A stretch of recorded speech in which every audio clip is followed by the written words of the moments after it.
Well,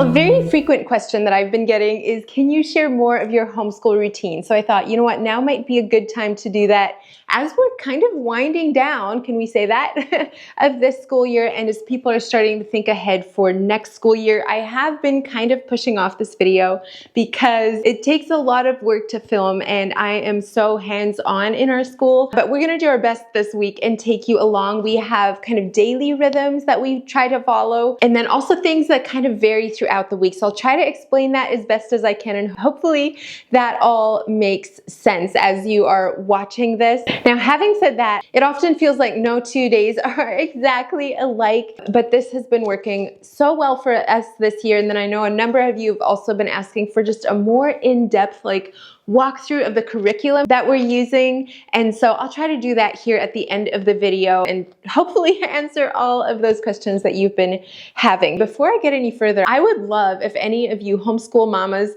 would comment down below. Let us know your best tips and tricks for homeschool, what's been working well for you. I know that there's so much wisdom still to be learned for myself and really for anybody that is homeschooling. You learn right along with your kids, and it's a beautiful, growing, sometimes hard experience. I would love for this to just be an interactive video. So the day starts off pretty early for the kids, and they head out and do chores. They feed the calves, they feed the chickens. And while that's not curriculum, I think that's also definitely a part of homeschool, but it is good experience for them to get that hands-on time outside, and they absolutely love it. The older two will start their math as they eat breakfast. I try to have breakfast ready when they come in from the barn, and we are using teaching textbooks for our oldest two this school year and absolutely loving it. This one came highly recommended from some other homeschool moms, and I totally get it now. I also highly recommend it. We have been really happy with them.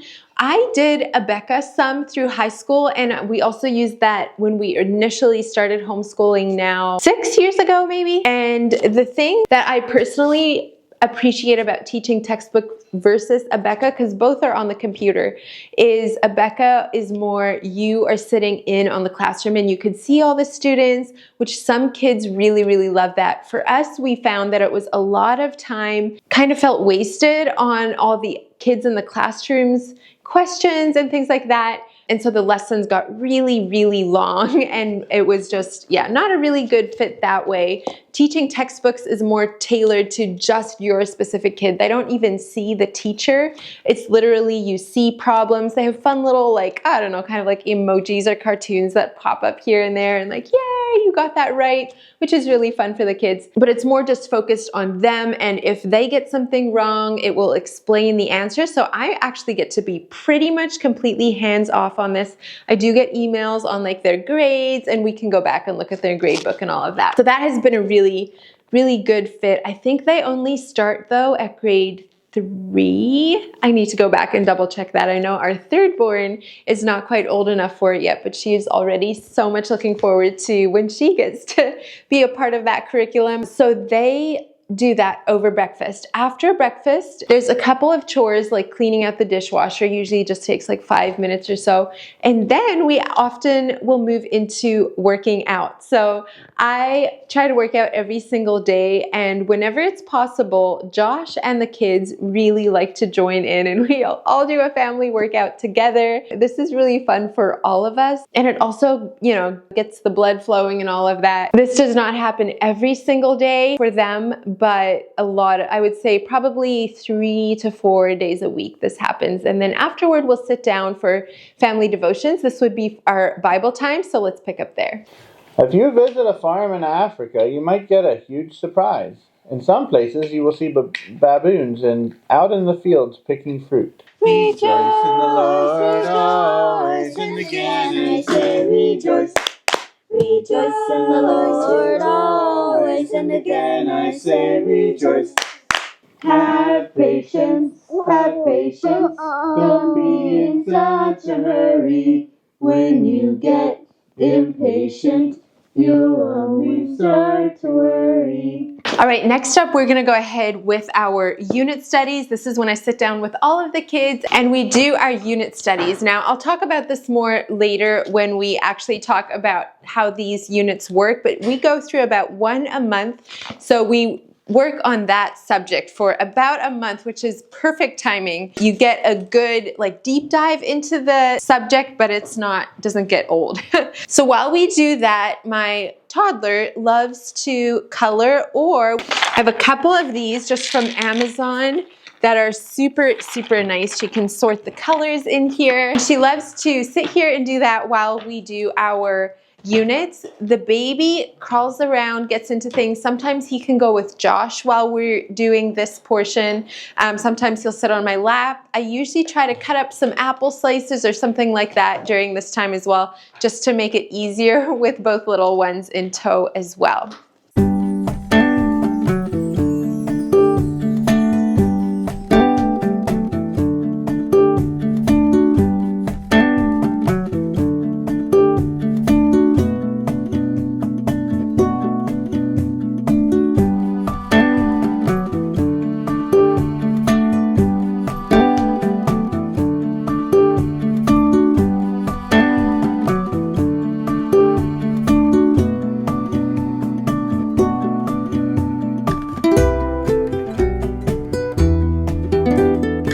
One thing that we've really been enjoying from this curriculum is all the hands-on activities. And as the homeschool mom, I really love how much it's just things that I normally already have in the house. It's not like big expensive things that I need to buy. And all activities are also optional. But today's first optional activity was to make these apple cider donuts, because apparently that's what New Hampshire is known for, and we're currently going through the New England states. That's going to take up the rest of our unit study time. We'll mix these and then fry them.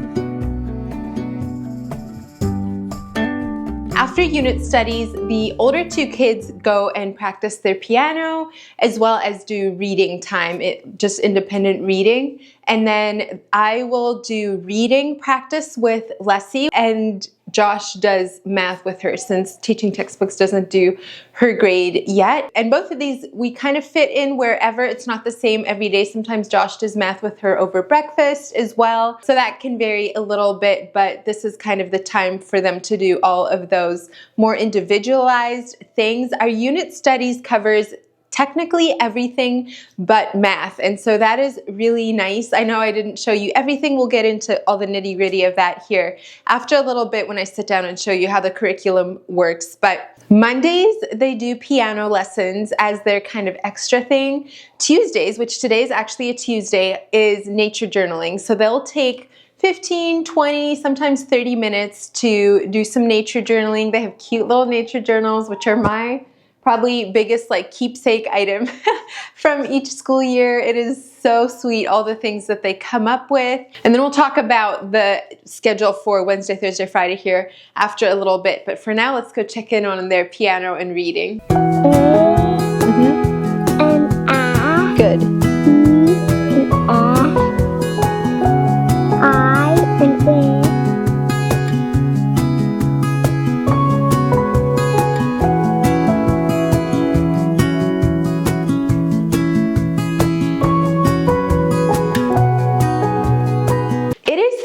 Which means means it is homeschool co-op today. Every Thursday we try to get together with our homeschool group, and I will go through all the nitty-gritty of what we do because I know a lot of you have been asking, but before I get into that, I would love to just encourage you, if you are not finding a local co-op that fits your needs or what you're looking for, just start your own. I was so scared to do this, but I wasn't finding one that felt like the perfect fit. So we just started with 2 other families last school year. So this is our 2nd year of doing it. It has been such a gift to all of us. And so anyway, it is an anticipated day around here, but basically what we do, we usually still do our own school in the morning, and then when the weather's nice, so through spring, summer, and fall usually, we will get together for a picnic lunch. We'll spread out lawn blankets, everybody brings their own picnic lunch. We usually start around 12:30. And that's how we'll start our time off together, just by fellowshipping and eating and enjoying some good food and sunshine. In the winter time, we just start around 1 o'clock. So it's after we've all had lunch at home, just because can't really do picnics outside when the weather is so cold. But afterward, we have 3 classes that we go through. And really this started off with just each of us, what do we have to bring to the table? And so the first year that included art lessons, Spanish lessons, and that was when I was super sick. So I ended up, my contribution was mainly always hosting, and then also family dinners, which I'll get into later. But this year we are doing writing class with the kids. So this is free writing for all of them. They will write stories or poems, and then they read these later at our family dinners. And we also do nature journaling with the kids. Try to base this around the seasons of the year. So that's really fun for them to see what each other is coming up with, but also just to be creative that way. And then 3rd is Bible time. This was a new idea and we've absolutely loved it. Sometimes one of the moms will read a like inspirational story that teaches character lessons. And sometimes all the kids will open their Bibles and we'll just go around the table and everybody takes turns reading a verse. This is also great reading practice for them. And so it's really low key, especially this year. Us moms will take turns bringing snacks. And so far, I'm always hosting this. And so it provides a lot of schooling. Also outside, we'll have a cow giving birth and all the kids will run out and we'll do that. Or, you know, just as on the farm, it's kind of just a school experience in and of itself, and we love incorporating that whenever we can. And then the 4th Thursday of the month is family dinners, and this has also been a sweet time. We wanted to tie in something where the dads could also be involved and grow relationships, and so the whole families get together. I usually like to make this a themed dinner. So trying to focus, you know, if there's special holidays that month, to focus in on those, or seasons of the year. We have done, oh goodness, I should make a list of all the ones we've done. We did the Kentucky Derby, which I filmed in one of my, I think, What We Eat in a Weeks. That was really fun. We have done Pilgrims and Indians. We have done Cinco de Mayo. It started off with me making the entire meal, and I really, really enjoy that kind of hosting. However, I forget when it was that we decided, you know what, we should all contribute. So if we have soup night, each of us moms will make one soup. The last one we've done, so last month, was pasta night, which was really fun. All of us moms made homemade pasta, and then the boys were in charge of dessert and the girls were in charge of salad. And this has been a really fun thing for the kids to also get to implement their cooking skills in the kitchen and bring that to the table for everybody to enjoy. They help serve the food, and then we still like to, you know, set the table kind of according to theme. And the kids love dressing up for the themes, which is often, you know, just things pulled from the closet or the dress-up drawer, or making their own, you know, props and things. But this has been a really enjoyable night of the week. We actually like to continue this throughout the summer as well, as much as possible, which then becomes more like just cookout style, but just to keep up those friendships and have fun together. So that's kind of what our co-op looks like currently. We're already dreaming about what we want to do this coming school year and what classes we might want to implement then. But that's where it's at right now. So let me know if there's still further questions on our whole homeschool co-op and how we go about that. But hopefully that answers at least most of them. On Fridays, we do passion projects. So basically we still do math and a little bit of reading and piano, and then we go ahead and the kids can work on whatever thing they are really into at the time. So sometimes they're working on sewing or baking, woodworking, working on life skills that can benefit them for the rest of their lives.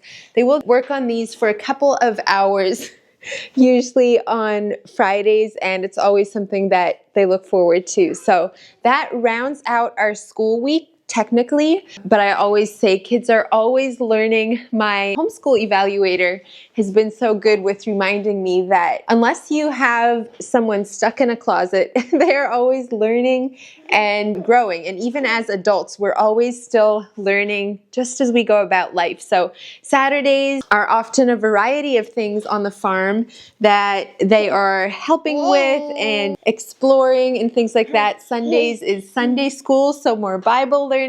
And so it's really just a lifestyle of learning that we try to have, and that has been really good for all of us.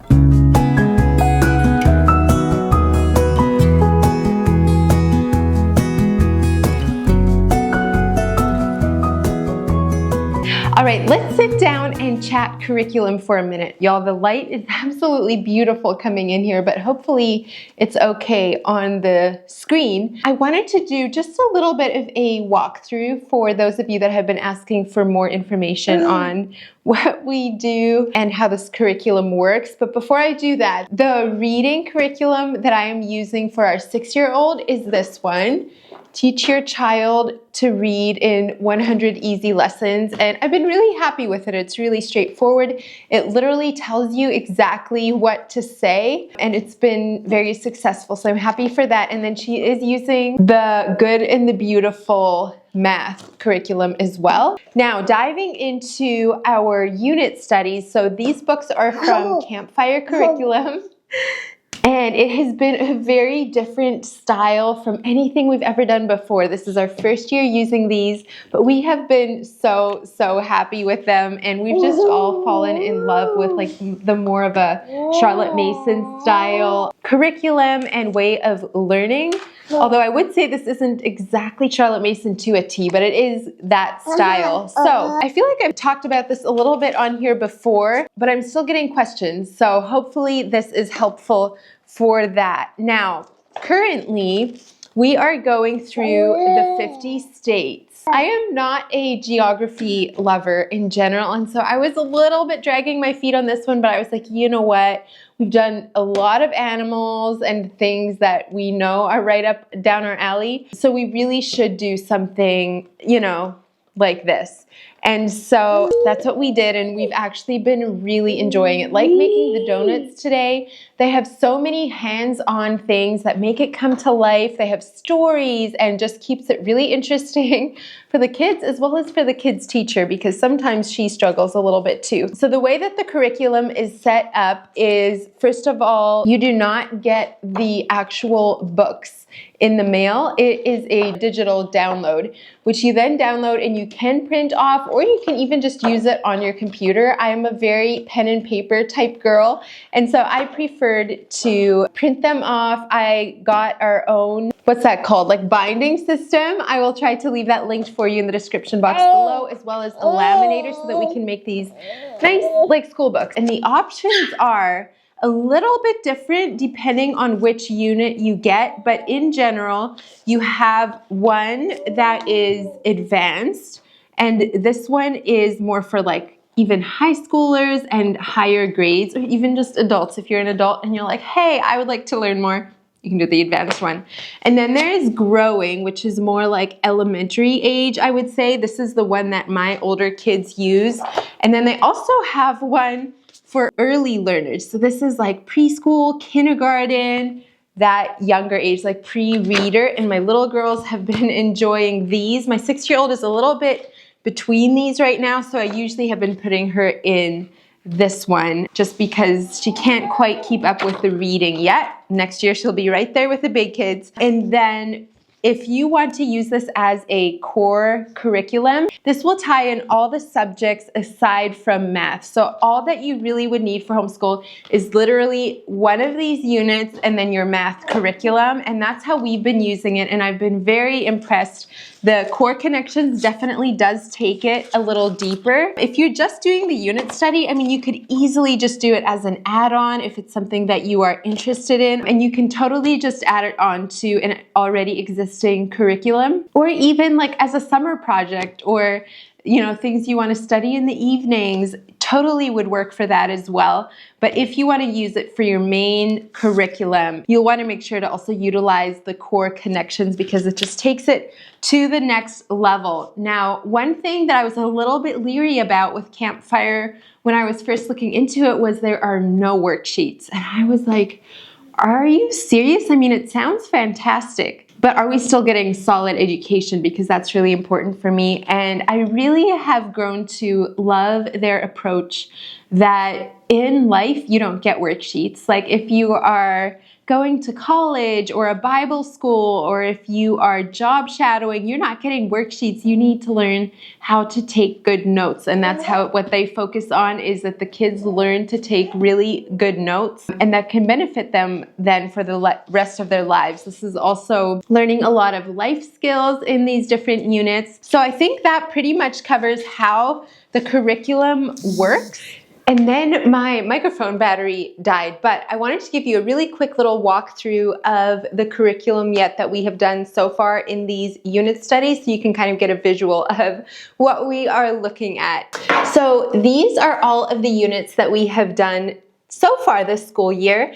And if you are starting off and wanting to use this as your core curriculum, I would highly recommend starting with this one, which is what we started with, simply because this is the one where in the core connection, it goes through all the details of how to take really good notes. So it's something you can benefit with all of the units. It's not required. You don't have to do this one first, but it is just a really good option. So this one is through the eyes of a zoologist. This has been a well-loved one. This is actually a really good opportunity right here. This is one of the faith talks, and it talks about is evolution true or is creation true? It helps explain that in a way that kids can understand, but just so much about animals, lots of beautiful pictures, lots of information. I learned so much from these. Let me just go to the first lesson, and for this one, I won't do this for each one. We'll just do a brief page through, but I do want to just show you visually how this works. So you have lesson 1, and then all of these on the side, it's often color coded, and that is, the color will tell you whether you read it to your kids or not. It's by age or grade, and then the black is what you would read to everybody. And a lot of this is like living book format, where it's story form. They follow this zoologist to wherever, and they come across these elephants, and it's really fun. Cool teacher moments are really fun for me. A lot of those are links to really cool videos that the kids really like to watch that help them learn more. As you can see, one lesson is pages long. This is why we split it into 2 days, and with doing one lesson for 2 days, we go through one of these about one a month. There is a faith talk in pretty much every lesson. This just brings in the Bible to it. I think on the website they say obviously you don't have to be a Christian to do these. However, as Christians, I really appreciate this section here. And then there's a think tank, which helps them with critical thinking. This is talking about poaching, and they have some really good just like conversation starters almost to go through with your kids and really help your kids like think through and form their own opinions. There's no answers for this section. This is strictly supposed to be to help them think through, like, what do they think about this issue? And then there's different activities at the end of a lot of the lessons. If you want to dive deeper and do some hands-on things, we never do all of the options, but it is fun to pick 1 or 2 just to help bring it to life. And then there's also, whenever this arrow comes up, it's a skip if you want page. So these are great to do if you want to dive deeper, and we usually always do these because we do want to dive deeper, but they are not required. So all those pages was lesson 1. And then we dive into lesson 2, and there's just so many cool things. I wish I could show you the kids' notebooks. They are my very favorite, but for their privacy, I will not be sharing those with you. They have done such a beautiful job in documenting all that we learned in here. Okay, for the rest of these, let's just do a little bit more of a quick page through, just give you kind of the idea. This is the Titanic unit. So much good information. This one we actually listened to on audio. So on a couple of their newer units, you have that option of, it's like a professional actress except for voice. What's that called? So he has cool, like, you know, different voices for the different characters and some sound effects, I believe. Anyways, that was really fun to do, but learning all about the Titanic, again, I learned so much right along with the kids in that one. This one was fun, especially living on the farm, and we do actually have a vet coming here every so often. Really informative, and again, we were doing some glitter, which some of the glue-on glitter can be really fun for them just to keep their hands busy, especially the younger ones that are not quite taking notes yet. But we learned a lot through this one. This one had a lot of fun. So again, this is story form. We're following a vet around and learning a lot as she treats her patients. This is the unit that we did suturing, or suture. Is it suture or suitor? Somebody help me out. Anyway, that was an experience. I just got a kit off of Amazon, which, by the way, all those extra things are not required. They're just options, and I happen to love the hands-on things.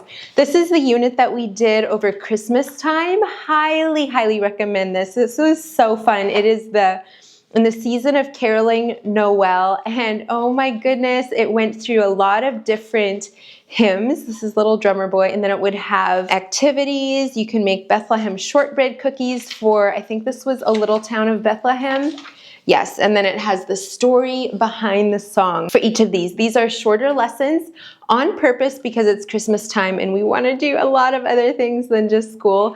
Anyway, so I would really recommend some of their holiday studies, even if you're not homeschooling, and even if this is not your main curriculum, it would just be such a really fun add-on. And then the one that we're in currently is the 50 states, starting with New England states. This one starts with the prologue, is a really like fascinating story, and then it kind of leaves you hanging on a cliff. And this story continues then in the next geography unit. So there is, I think so far, is there 4 different geography units? I would have to go back and look. I think they're working on even more to cover all 50 states, but just really well done. I am not normally a geography girl. I was kind of dreading it, but I have just really been enjoying it. There's been some fun recipes to do here, which you actually saw us do. Anyway, this has been a good surprise, and we've all learned so much already about these different states. I've been getting a lot of questions about what I use to make our books. I print our own units at home, so I want to share that with you really quick. I will try to leave our printer linked down below. That thing's too big to come hauling over here. But first up is this. This is just a Scotch laminating machine. This is what I like to do the cover and the back with. Just feels classy, but also it's wipe clean, and so it works really, it's just really functional as well. And then this is the binding system, whatever they're called. This is a little bit more of an investment, not crazy compared to what even most curriculum would cost. I want to say like 50 to 75. I would have to go back and check. But this one will punch the holes for you, and then you can also bind it here. I normally honestly just use this to punch the holes, and you can adjust how big of a paper you have. But then, yeah, you can also put the coils on with this electronically, and just and it spins it up like that. So hopefully that helped answer a lot of your homeschool questions, kind of gave you a behind the scenes look of what happens here day to day in our homeschool. I'm sure there's things that I missed along the way, but hopefully that at least was a good overview of a lot of we do, and I did try to go in depth in a lot of things for you as well. So I hope that was helpful. Again, if you have any further questions, don't be afraid to leave those in the comments below, and hopefully I or another experienced homeschool mom can help answer your questions. Although, like I said before, we are always learning, always growing right along with our kids. I do not claim to like be the end all be all of homeschool moms. That is so far from true. But after years of experience and learning different things, I feel like we have come to a really good place for our family. But like I said earlier, that does not mean it's the best for your family.